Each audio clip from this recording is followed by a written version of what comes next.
পশ্চিমবঙ্গ সরকার কৃষি বিভাগের তরফ থেকে কিন্তু নতুন একটি ফর্ম এবারে উঠে এসেছে। তো এখানে বলা হয়েছে ভূমিহীন ক্ষেত মজুরের জন্য বার্ষিক আর্থিক সহায়তা প্রকল্পের নাম নথিভুক্তকরণের আবেদনপত্র।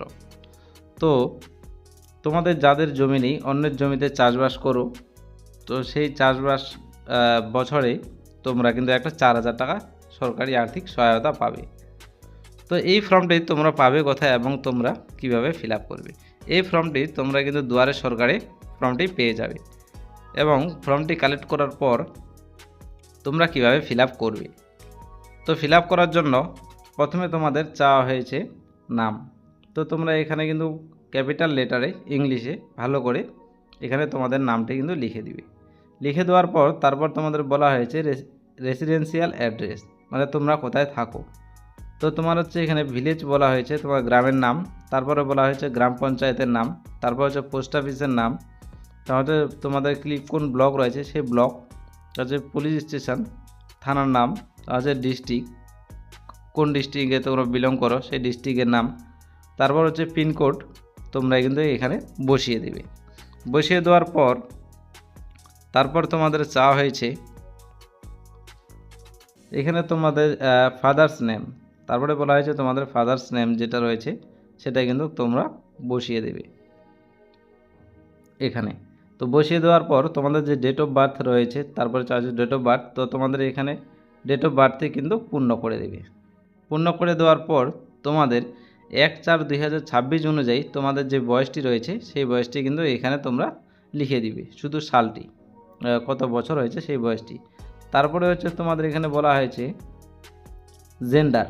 তো জেন্ডার তোমরা মেল না ফিমেল, পুরুষ না মহিলা, সেটা কিন্তু সেই বক্সে তোমরা যদি মেল হয়ে থাকো তাহলে মেলে, অথবা ফিমেল হয়ে থাকলে ফিমেলে তোমরা এই বক্সে টিক করে দিবে। তারপর হচ্ছে তোমার কাস্ট, শ্রেণী তোমাদের কি রয়েছে, এসসি এসটি নাকি ওবিসি, তোমাদের যেটা হয় সেটা তোমরা কিন্তু এখানে টিক করে দিবে। টিক করে দেওয়ার পর বলা হয়েছে mobile number link with bank account, তোমাদের কিন্তু ব্যাঙ্ক অ্যাকাউন্টের যেই মোবাইল নাম্বারটি দেওয়া রয়েছে সেই মোবাইল নাম্বারটি এখানে তোমরা লিখে দিবে। তারপর বলা হয়েছে তোমাদের আধার নাম্বার, তো আধার নাম্বারটা কিন্তু ম্যান্ডেটরি, তোমরা এখানে তোমাদের আধার নাম্বারটি লিখে দিবে। তারপরে বলা হয়েছে তোমাদের ইপিক কার্ড, হচ্ছে ভোটার কার্ডের নাম্বারটি তোমরা কিন্তু এখানে ভরে দেবে। ভরে দেওয়ার পর তারপর বলা হয়েছে তোমাদের ব্যাঙ্ক ডিটেলস, তো bank details name as per bank account, তোমাদের ব্যাঙ্ক অ্যাকাউন্ট অনুযায়ী তোমার নামটা কিন্তু এখানে লিখে দিবে। লিখে দেওয়ার পর তারপর হচ্ছে অ্যাকাউন্ট নাম্বার তোমরা এখানে ভরে দিবে। তারপর হচ্ছে আইএফএসসি যে কোডটি রয়েছে সেই কোডটি কিন্তু এখানে লিখে দিবে। লিখে দেওয়ার পর তারপর হচ্ছে ব্যাঙ্ক নেম, কোন ব্যাংকের অ্যাকাউন্ট তোমার রয়েছে সেই ব্যাংকের নামটা কিন্তু এখানে লিখে দিবে। তারপর হচ্ছে ব্রাঞ্চের নেম, শাখার নাম, সেই ব্যাংকটি কোথায় রয়েছে সেই ঠিকানাটি তোমরা এখানে লিখে দিবে।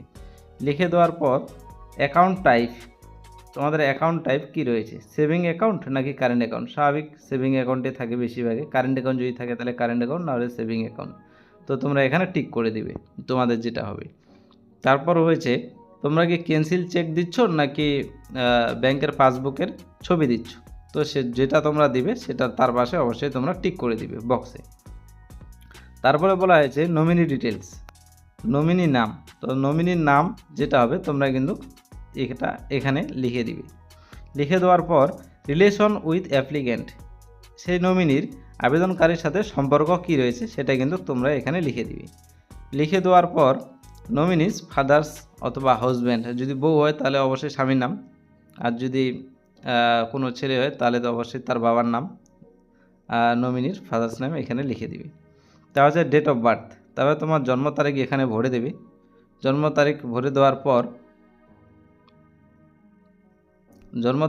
দেওয়ার পর তোমাদের যে বয়সটা রয়েছে 1/4/2026 অনুযায়ী কত হচ্ছে সেটা কিন্তু তোমরা এখানে লিখে দিবে। লিখে দেওয়ার পর নেম অফ দ্য গার্জিয়ান, নমিনির অভিভাবকের নাম, নমিনির বয়স 18 বছরের নিচে হলে তাহলে এখানে লিখতে হবে, অন্যথা তোমাদের এখানে একটা সিগনেচার করতে হবে। সিগনেচার করার পর তারপর এটা কিন্তু তোমাদের অফিস ইউজের জন্য, এটা তোমরা অফিসাররা যিনি রয়েছেন ওনারাই লিখবেন এখানে। তো তারপর হচ্ছে সেম জিনিস এখানে হচ্ছে একটা ডিক্লারেশন ফর্ম রয়েছে, সেলফ ডিক্লারেশন ফর্ম, এই সেলফ ডিক্লারেশন ফর্মটা তোমরা ভরে দেবে। এখানে বলা হয়েছে ভূমিহীন ক্ষেত মজুরদের জন্য বার্ষিক আর্থিক সহায়তা প্রকল্পের আবেদনের জন্য স্বঘোষণাপত্র। তো এখানে আমি সুতরাং যিনি ফর্ম ফিল আপ করেছেন তার নাম, তার পিতার নাম অথবা স্বামীর নাম, তারপর হচ্ছে তোমার এখানে গ্রাম, তারপর হচ্ছে গ্রাম পঞ্চায়েত কী রয়েছে সেটা তোমরা এখানে লিখে দিবি, তারপরে হচ্ছে ব্লক, তারপর হচ্ছে থানা, তারপর হচ্ছে জেলা। তো তোমরা এটা এখানে কিন্তু লিখে দিবে। লিখে দেওয়ার পর যদি কৃষক বন্ধু নতুন হয়ে থাকে তাহলে সেটা, যদি লক্ষ্মীর ভাণ্ডার হয়ে থাকে তাহলে সেটা তোমরা এখানে টিক করে দিবে। দেওয়ার পর তারপরে তোমরা এখানে একটা আবেদনপত্র স্বাক্ষর অথবা টিপসই করে দিবে। করে দেওয়ার পর এটাই সেম জিনিস, এই ফর্মটা ইংলিশে আছে, তো তোমরা যেটা চাও সেটা করে নিবি। করার পর এখানে একটা সিগনেচার করে দিবে। করে দেওয়ার পর তারপর আরেকটি তোমাদের ডিক্লারেশন রয়েছে। এই ডিক্লারেশনে তোমাদের বলা হয়েছে আধারের সঙ্গে যুক্ত মোবাইলের তথ্য এবং আধার তথ্য সরকার দ্বারা ব্যবহার করা অনুমতি, সংযোজনী এ। তো এই ফর্মটাও তোমাদের পূর্ণ করতে হবে। তো আমি সেম আগেরটারই মতো, মানে তোমার নাম, তোমার বাবা অথবা স্বামী যদি হয় তাহলে তার নাম, তারপর হচ্ছে গ্রামের নাম, তারপর হচ্ছে গ্রাম পঞ্চায়েতের নাম, ব্লক, যে কোন জেলার বাসিন্দা তুমি সেই যে ডিস্ট্রিক্টের নামটি এখানে লিখে দিবি। লিখে দেওয়ার পর এখানে তোমার আধার নাম্বারটি লিখে দিবি 1 নম্বর বক্সে। তারপরে আধারের সাথে যুক্ত মোবাইল নাম্বারটি তোমরা কিন্তু এখানে লিখে দিবি। লিখে দেওয়ার পর ভোটার কার্ড নম্বরটি তোমরা এখানে পূর্ণ করে দিবে। পূর্ণ করে দেওয়ার পর এখানে একটা সিগনেচার করে দিবে। তো চলো এখানে একটা তোমরা সিগনেচার করে দিবে অথবা টিপসই দিবে। দেওয়ার পর সেম জিনিসটাই, এটা ইংলিশে রয়েছে, তো তোমরা যেটা চাও সেটা ফিল আপ করে দিতে পারো। ধন্যবাদ বন্ধুরা, এই ছিল তোমাদের আজকে জানানোর। তো এই ফর্মটি তোমরা দুয়ারে সরকার থেকে কালেক্ট করে নেবে অথবা অনলাইন থেকে যদি পারো তাহলে অনলাইন থেকে ডাউনলোড করে নেবে। ডাউনলোড করে নেওয়ার পর তোমাদের যেই ডকুমেন্টগুলো চাওয়া হয়েছে সেই ডকুমেন্টগুলো কিন্তু নিয়ে যাবে জেরক্স করে, সাথে ফটো নিয়ে যাবে। তো অবশ্যই তোমরা জমা দিবে, এটা বার্ষিক তোমরা 4000 টাকা করে পাবে। তো এই ছিল আজকে তোমাদের জানানোর এবং ফর্ম যে ফিল আপ করার সম্পূর্ণ প্রসেস। তো ধন্যবাদ বন্ধুরা। ভিডিওটি যদি ভালো লাগে তাহলে অবশ্যই ভিডিওতে লাইক করবে, কমেন্ট করবে তোমার কোনো বিষয় জানার থাকলে, এবং যদি নতুন দর্শক হয়ে থাকো চ্যানেলে তাহলে অবশ্যই চ্যানেলটিকে সাবস্ক্রাইব করে বেল নোটিফিকেশনটি অন করে রাখবে। ধন্যবাদ বন্ধুরা।